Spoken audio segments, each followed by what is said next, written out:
semua yang tampak boleh dipotret, tak semua yang terekam layak disebar. Kita harus punya etika dalam memotret dan mengunggah di ruang publik.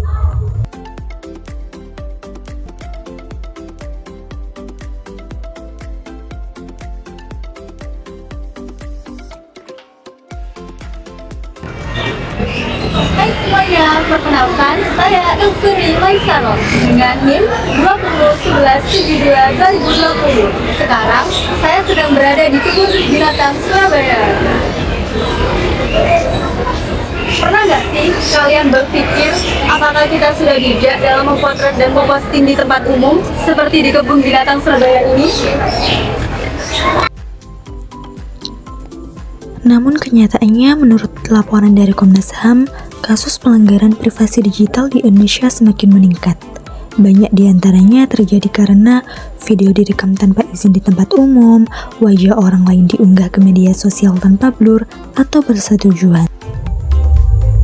Yang tanpa kita sadari, hewan juga bisa merasa terganggu loh saat kita memotret terlalu dekat, menggunakan flash, atau membuat suara keras hanya demi konten. Bahkan ada di beberapa kebun binatang, pengunjung sengaja melanggar pagar pembatas, memberi makan hewan liar, atau meniru suara hewan, lalu mengunggahnya agar viral di media sosial.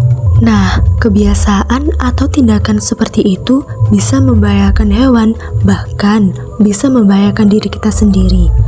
Kita mungkin hanya ingin membuat konten lucu atau estetik, tapi untuk hewan itu bisa menjadi pengalaman yang bikin stres. Selain itu, wajah pengunjung lain, apalagi anak-anak, juga sering terekam dan diunggah tanpa sensor. Padahal, setiap orang berhak atas privasinya meskipun sedang berada di ruang publik.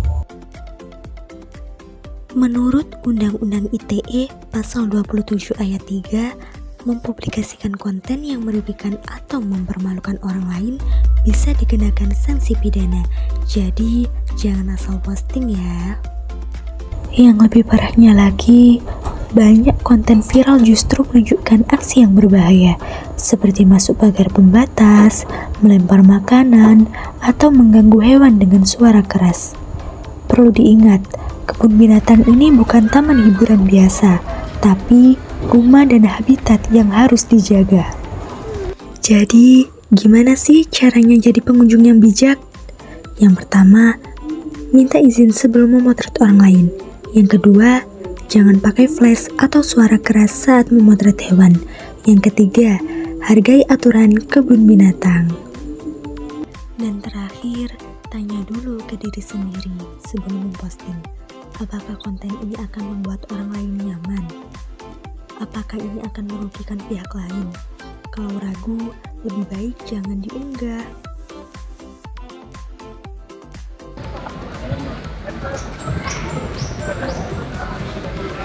Jadi teman-teman, yuk jadi generasi digital yang cerdas dan beretika. Karena etika digital bukan cuma tentang aturan, tapi tentang rasa hormat kepada manusia, pada hewan, dan kepada lingkungan sekitar.